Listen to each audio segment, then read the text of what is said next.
السلام عليكم ورحمة الله وبركاته. حبيبي، أنا من غيرك زي الضرب من غير أذية، زي الركنة من غير رزية، زي الزمالك من غير غزية. ادي الصفارة للحكمة الغازية السقطة الفجرة، وانا اضمن لك الزمالك يكسب ريال مدريد ويكسب كمان منتخب اسبانيا. الغازية ام صفارة فجرة خلصت الليلة امبارح وادت للزمالك 3 نقط و3 اهداف وليلة كبيرة واحتفل.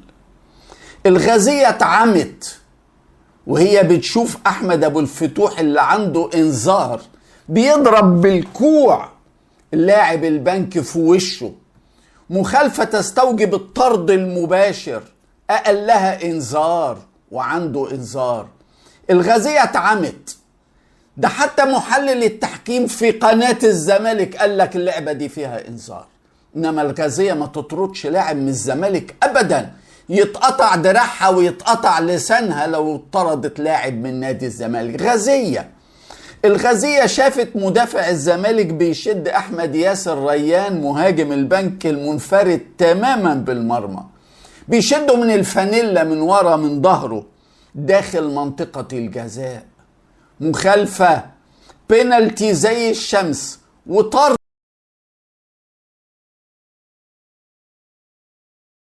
كمان لانه بيمنع هدف محقق.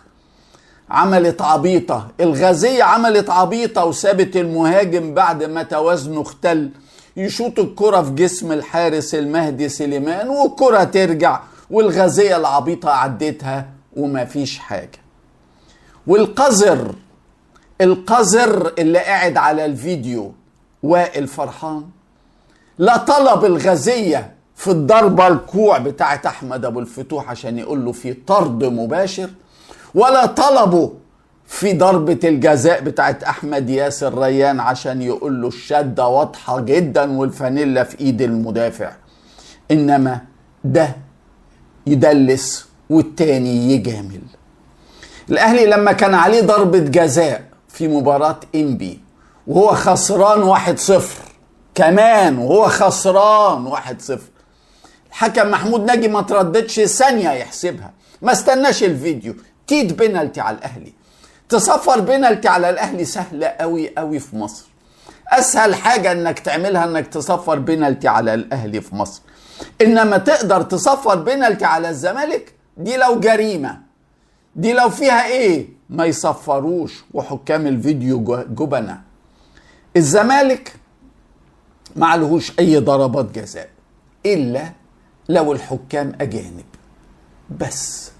الحالة الوحيدة اللي يحتسب ضد الزمالك ضربات جزاء حكام اجانب. انما مع الغازية اللي عصام فتح حطها مخصوص عشان تخلص، ووائل فرحان واقذر حكام الكون، الدنيا هادية قوي للزمالك.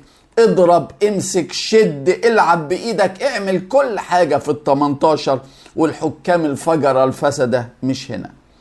يستنوا بس لو الموضوع ده ليهم يا لهوي ثانية هتلاقي الفيديو مناديه، ثانية تلاقي الحكم مصفر ولا يتأخر لو الموضوع لصالح الزمالك.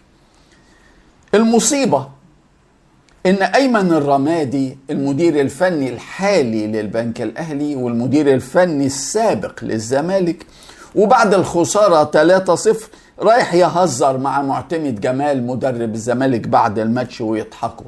نوعية فاسدة. ما اقولش بيفوت ابدا، انما اقول ما عندوش دم، ما عندوش ريحة الدم. شفنا للأسف ياو أنور في الشوط الثاني والشبكة فاضية وهو من 8 ياردات بيحطها فوق العارضة، الشبكة فاضية، بس برضه عمرنا ما نتهم انه بيفوت، لانه في الشوط الاول حاطط واحدة من اجمل ما يكون، بس العارضة قالت لها ممنوع وما دخلتش.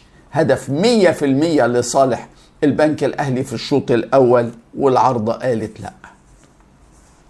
للعلم البنك الاهلي تلاعب بالزمالك في الشوط الاول. شوط اول نتيجته العادلة 3-0، شوط اول نتيجته العادلة ان الزمالك يطلع ب10 لاعبين او 9 لاعبين بطرد 1 او طرد 2. انما سبحان الله البنك الاهلي ما استغلش الفرص، والحكمة الغازية جملت الزمالك. ففي الشوط الثاني الدنيا اتقلبت، ورغم ان اداء الزمالك ما تحسنش لكن الحظ والبخت كان معاهم، والحكمة الغازية الفجرة كانت اهم من ده ومن ده ومن ده. بكرة الاهلي مع زد، المرحلة الثانية للدوري، الساعة 8 مساء في استاد القاهرة. عايز اقول لكم الاهلي وزد الاثنين هم ممثلين مصر في البطولة الكونفدرالية الافريقية السنة دي. يعني بنلاعب فريق من الأربعة اللي بيمثلوا مصر في البطولات الافريقية. ودي القرعة اللي حطها طه عزت بتاع الرابطة. يبدأ الاهلي ماتش تقيل مع انبي، ورا ماتش تقيل مع زد، ورا ماتش تقيل مع سموحة. انما السؤال مين الحكم؟ 90% واكتر هيجي للاهلي اسوأ حكم ممكن يجي للنادي الاهلي، محمد معروف. اقسم بالله وبكرر القسم ده كتير، في 2014 يوم ما الحكم محمد معروف ادار الاتحاد والاهلي في القاهرة وحسب بينالتي ظلم على الاهلي، ورفض يحتسب 2 بينالتي صحيحتين للاهلي، منهم واحدة لوليد سليمان الاعمى يشوفها. يوميها لو انا كنت رئيس النادي الاهلي كنت قررت ده ما يحكم لناش تاني طول العمر. بقاله 12 سنة 12 سنة بيطلع كل سمومه ضد النادي الاهلي، والنادي الاهلي ساكت ما بينطقش. شكوى بيان شكوى بيان بس. انما محمد معروف ده فظيع في ظلم النادي الاهلي، هو الأسوأ في مصر على الإطلاق في آخر 12 سنة. الأسوأ في الرزية والأسوأ في الأذية، أسوأ من الغزية في كراهيته للنادي الأهلي. ما حطوهوش في الدور في الماتشات الأسبوع الأول، وما حطوهوش في الماتشات بتاع أول يوم وتاني يوم في الأسبوع التاني. محوشينه للأهلي، محوشينه شغل عصام عبد الفتاح، شغل القذارة اللي احنا متعودينه من عصام عبد الفتاح. ربنا يستر في ماتش بكرة ضد زد بإذن الله. 2 من لاعبي الأهلي من القائمة الحالية المسجلة في اتحاد الكرة مش هيتواجدوا في مباراة الأهلي وزد بكرة. كريم الدبيس الباك الشمال اللي أصيب في الدقائق القليلة اللي لعبها في مباراة الأهلي الأولى ضد انبي، ويغيب 2-3. كمان المغربي رضا سليم المحترف اللي تسجل في آخر لحظة بعد إصابة اللاعب المغربي يوسف بالعمري وغيابه طوال الموسم. لا كريم الدبيس ولا رضا سليم موجودين في قائمة الأهلي لماتش بكرة. القائمة اللي هيعلنها النهاردة حسين عموتة المدير الفني المغربي بعد تدريب بالأهلي في التتش. 33 لاعب متاحين موجودين هيتمرنوا النهاردة، ويمكن لعموتة أنه ياخد 20 منهم.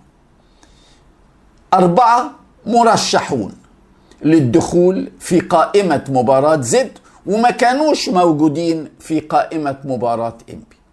3 منهم مدافعين، المغربي أشرف داري وياسين مرعي اللي كان موقوف الماتش الأولاني، والباك الشمال توفيق محمد المنضم للأهلي من بتروجيت من أيام قليلة. 3 مدافعين. الرابع إمام عاشور. إمام عاشور اللي جدد عقده مع النادي الأهلي سنة 2030، وهتكون أول مباراة ليه مع الأهلي في الموسم الجديد بعد ما غاب عن المباريات الودية، وبعد ما غاب كمان عن مباراة الأهلي في برشلونة. إنما أداء الأهلي محتاج يتحسن. الفوز الصعب جدا على انبي 3-2 بريمونتادا بعد 2-0 للانبي وبهدف في الدقيقة 90. الشوط الأول الضعيف جدا أمام انبي. الحاجات دي فوقت الكل، فوقت عموتة وفوقت اللاعبين. مطلوب مزيد من الجدية، مزيد من الجهد في كل الماتشات اللي جاية. وعموتة كمان مطالب يصلح العيوب المزمنة اللي عندنا، البطء في كل حاجة، الاحتفاظ بالكورة، المراوغة الزيادة، قلة التحرك بدون كورة، غياب اللمسة الواحدة. عيوب كتير عندنا بانت في الشوط الأول. المهارات موجودة واللياقة موجودة، إنما عندنا عيوب محتاجين بسرعة نتخلص منها قبل ما تتأذى الفرقة من العيوب دي. أول امبارح احتفلنا كلنا بتجديد وتمديد إمام عاشور لعقده مع النادي الأهلي إلى سنة 2030، وامبارح كان الاحتفال بتمديد مروان عطية نجم الوسط عقده مع الأهلي لسنة 2030 أيضا. كل يوم إن شاء الله عندنا نجم بيكمل وخبر جديد، خبر جميل وبشرى للجمهور. من الحاجات الغريبة إن قبل إعلان تجديد مروان عطية امبارح بدقائق كانت قناة مودرن سبورت بتهرتل.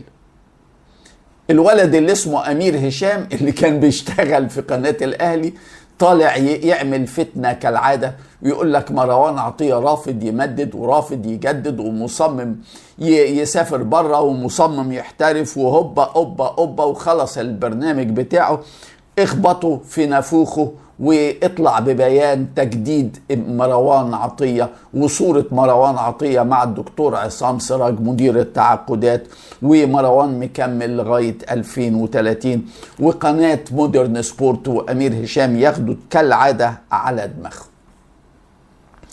أرجع لقصة تجديد إمام عاشور ونضحك مع بعض على صفحات الزمالك. الشلوط بتاع تجديد إمام عاشور غرز في ظهرهم، في نص الظهر بالظبط.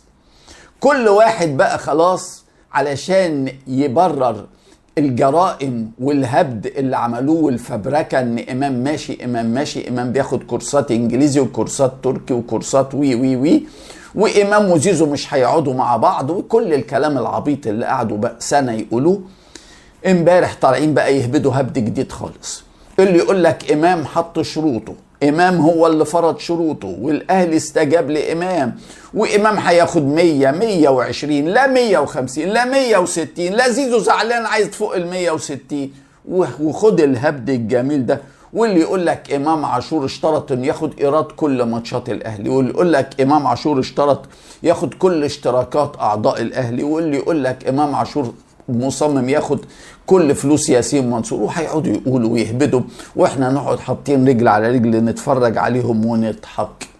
انما الساذج المنحرف الفاسد اللي اسمه ادم وطني طلع امبارح في الاعلام يقول انه هيقدم شكوى ضد امام عاشور في الفيفا عشان ياخد حقه في الفلوس بتاعه امام عاشور في التجديد، لان هو من حقه كوكيل انه ياخد فلوس في التجديد او التمديد.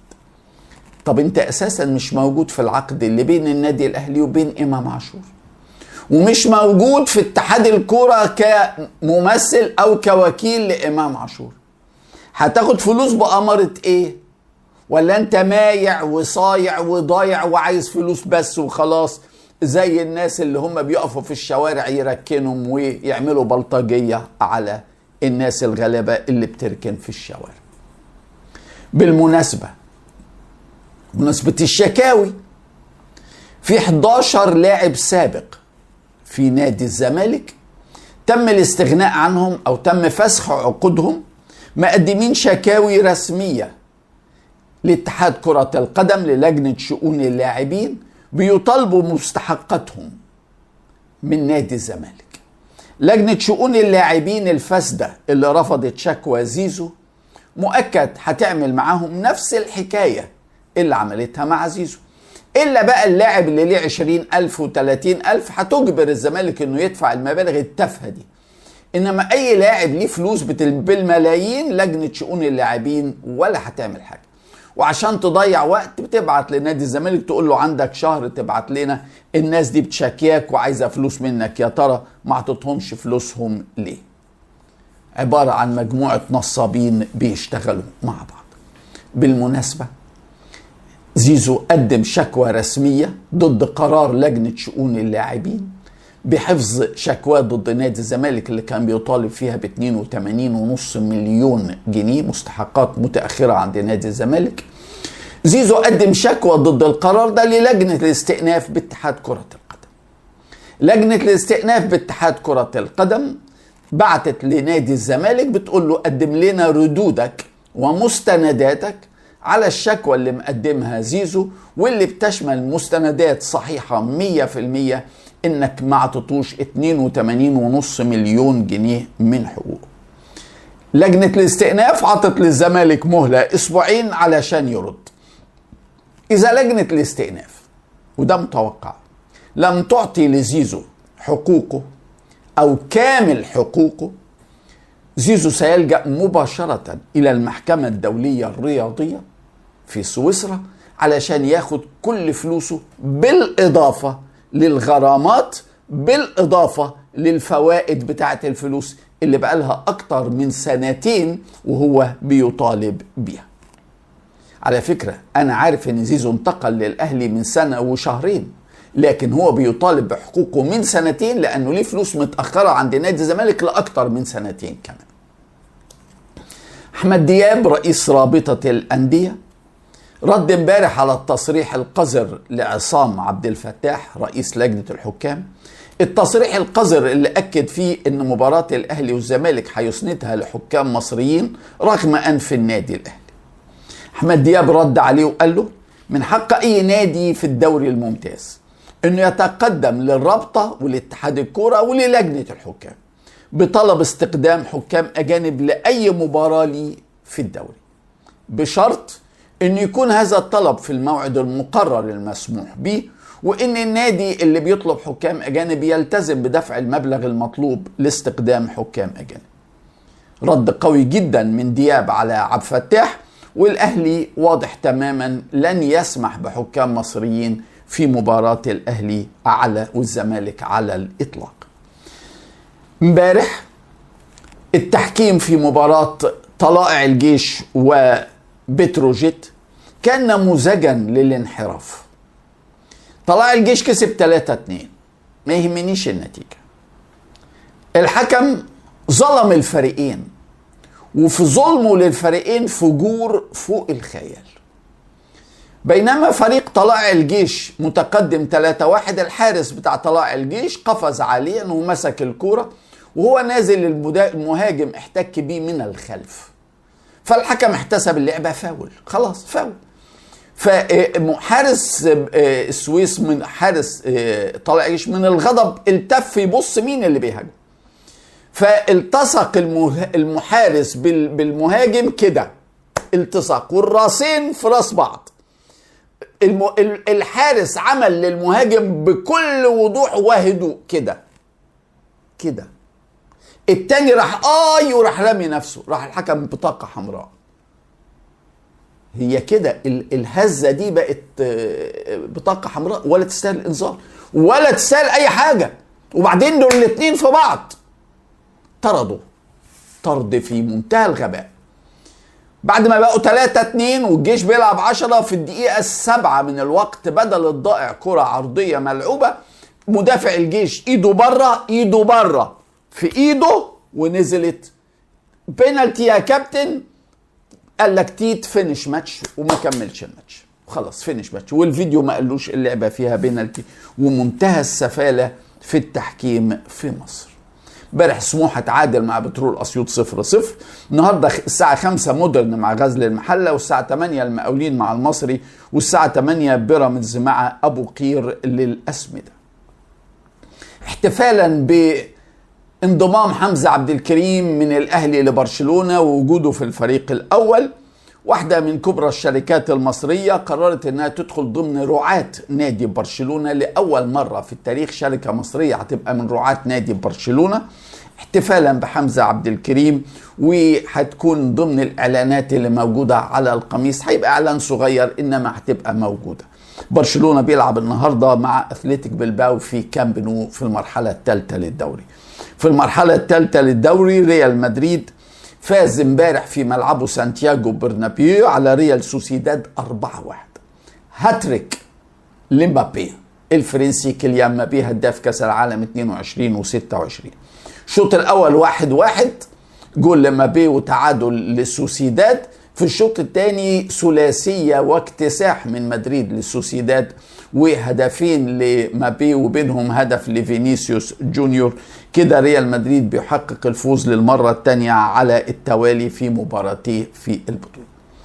امبارح في السعودية في جدة، أهلي جدة فاز على أوكلاند سيتي الأسترالي 1-0 في مباراة كأس الانتر كونتيننتال، المباراة اللي أدارها الحكم المصري أمين عمر. إنما اللي أنا استغربته إن قائمة الحكام في المباراة شملت حكم الفيديو محمود عاشور اللي كان في كأس العالم وهو أحسن حكم فيديو في إفريقيا، لكن محمود عاشور النهاردة أصبح عضو في لجنة الحكام العليا في مصر، وبالتالي لا يمكن لي أنه يجمع بين الاثنين، لا يمكن أنه يجمع بين عضوية لجنة الحكام وأنه يبقى حكم عامل. صحيح هو في مصر ما بيحكمش دلوقتي، إنما بيدوله فرصة أهو يحكم بره وهو حكم عامل، وده شيء غريب غريب غريب. امبارح في تصفيات الشامبيونز ليج فنربخشة التركي فاز في ليون في فرنسا 2-1 وتأهل لدوري المجموعات. والنهارده محمد صلاح نجمنا وأيقونة الكرة المصرية بيقود ناديه التركي طرابزونسبور في هنغاريا في فرانس فاروس في مباراة التأهيل للدوري الأوروبي. مباراة الذهاب للأسف انتهت بخسارة طرابزونسبور في ملعبه في تركيا 1-0. وطاب صباحكم.